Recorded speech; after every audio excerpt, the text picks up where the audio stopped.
प्रणाम सुंदर साथ जी। पिछली वीडियो में हमने श्री कलश ग्रंथ हिंदुस्तानी के प्रकरण 20 को पूर्ण किया। आज हम आगे के प्रकरण का पाठ करेंगे। सुंदर साथ जी, अगर आपको यह वीडियो अच्छा लगता है तो प्लीज़ लाइक और कमेंट करें, और जो भी सुंदर साथ आपके साथ जुड़े हुए हों उन सबको भी यह वीडियो अवश्य शेयर करें। सुंदर साथ जी, जिन्होंने अब तक हमारे इस चैनल को सब्सक्राइब नहीं किया वे प्लीज़ इस चैनल को सब्सक्राइब कर दें, ताकि आने वाले नए वीडियो का नोटिफिकेशन आपको तुरंत मिल जाए।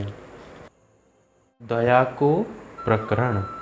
अब तो मेरे पिया की दया न समावे इंड, ए गुण मुझे क्यों विसरे, मोसो हुए सब अखंड। सुहागिनियों पिया दया गुण कैसे कहूँ, पूरे ब्रह्मांड में अब तो मेरे धनी की दया नहीं समा सकती। धनी जी का यह उपकार कैसे भुलाया जा सकता है, क्योंकि धनी की कृपा से मेरे द्वारा यह ब्रह्मांड अखंड हो गया। हे ब्रह्मात्माओं, मैं अपने प्रियतम की दया के गुणों की प्रशंसा कैसे करूं? अब गली में दया मिने सागर स्वरूपी खीर, दया सागर भरपूरन एक बूंद नहीं मीने नीर। अब तो मैं धनी के दया रूपी सागर में समाहित हो गया हूँ। यह दया का सागर दूध के समान स्वच्छ और निर्मल है तथा पूर्ण रूपेण भरा है। इसमें माया रूपी जल की एक बूंद भी नहीं है। दया मुकुट सिर छत्र चमर, दया सिंहासन पाट, दया सबो अंगो पूरन, सब हुओ दया को ठाट। धनी की दया से ही मस्तक पर मुकुट, छत्र तथा चंवर आदि लहरा रहे हैं, तथा दया से ही सिंहासन तथा गद्दी प्राप्त हुई है। आपकी ही करुणा मेरे अंग प्रत्यंगों में भरी हुई है। यह ठाट बाट सब आप ही की दया का परिणाम है। अब दया गुण मैं तो कहूँ, जो कछु अंतर होए, अंगीकार करी अंगना, सो देखे सब कोए। हे धनी जी, मैं आपकी दया के गुणों का तभी वर्णन कर सकता हूँ जब आप में और मुझ में कोई अंतर हो। मुझ अंगना को स्वीकार कर आपने मुझे अपने समान बना दिया है। इसे सब सुंदर साथ देख रहे हैं। पल पल आवे पसरती, न पाइए दया को पार, दूजा तो सब में मापिया, पर होए न दया को निर्वार। आपकी दया अब क्षण प्रतिक्षण फैल रही है, इसका पार नहीं पाया जा सकता। अन्य सब गुणों क्षमा, शील, संतोष आदि को मैंने तोला, किंतु दया का निरूपण नहीं हो सकता। एते दिन हम घर मीने, गोप राखी सत जोत, अब बूध खेचे तरफ अपनी, तो जाहिर सत होत।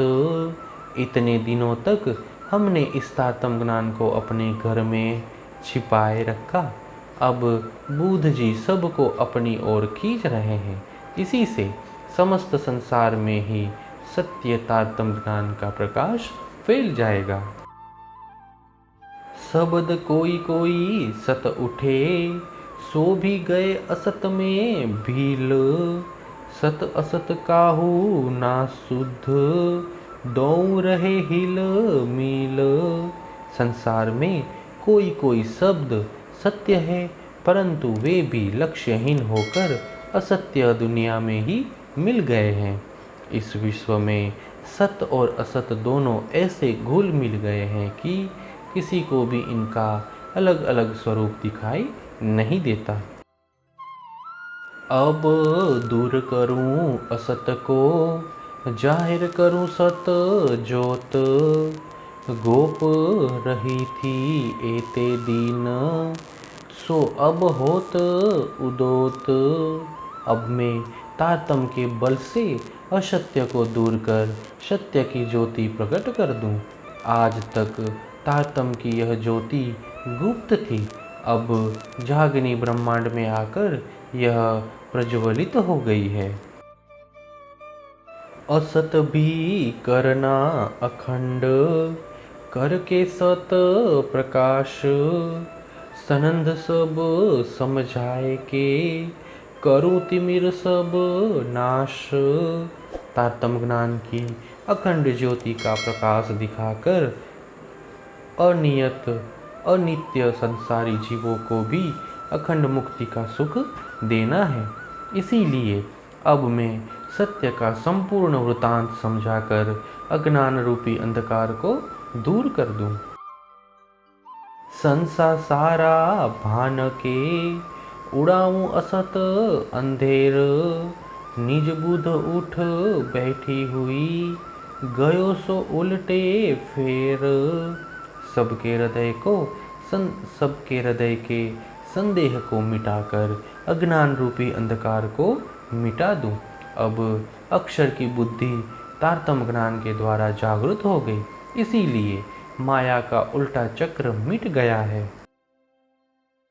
अब फिर सब सीधा फिरे, सत आया सबो दृष्ट।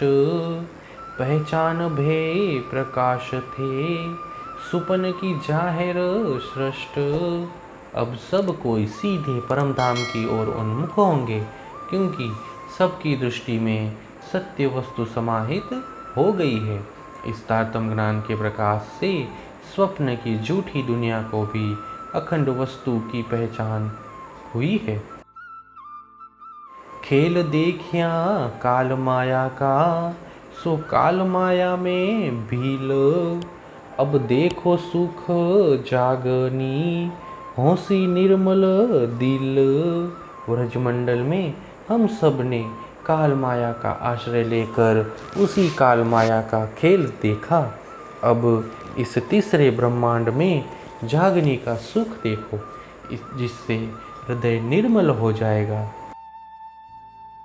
आवेश मुझ पे पिया को, तीन भेली करूं सुहागिन। सब सुहागिन मिल के, सुख लेसी मूल वतन। धाम धनी का आवेश मेरे पास है, इसके द्वारा मैं समस्त सुंदर साथ को एकत्रित करूं। इस जागनी के ब्रह्मांड में सब सुंदर साथ मिलकर परमधाम के अपार सुख का अनुभव करेंगे। विलास तब विध विध के, होसी हरस अपार। करसी आनंद विनोद, आवसी साकुंडल साकुमार। तब विभिन्न प्रकार के सुख विलास प्राप्त कर सब सुंदर साथ को अपार हर्ष होगा। सब मिलकर आनंद पूर्वक जागनी लीला करेंगे। इसी लीला में साकुंडल तथा साकुमार सखियां भी आकर सम्मिलित होंगी। आए रहसी सब सुहागनी, तब लेसी सुख अखंड। पीछे तो जाहिर होएसी, तब उलट सी ब्रह्मांड। उस समय सब ब्रह्मात्माएं एकत्रित होकर अखंड सुख का अनुभव करेंगी। बाद में जैसे ही यही लीला प्रकट होगी, तब ब्रह्मांड के सभी जीव उत्साहपूर्वक हमारे पास दौड़ते हुए आएंगे। ये सुंदर साथ जी, इसी के साथ श्री कलश ग्रंथ हिंदुस्तानी के प्रकरण 21 की 15 तक की चौपाई का पाठ पूर्ण हुआ। आगे की चौपाइयों का पाठ हम नेक्स्ट वीडियो में लेंगे। प्रणाम जी।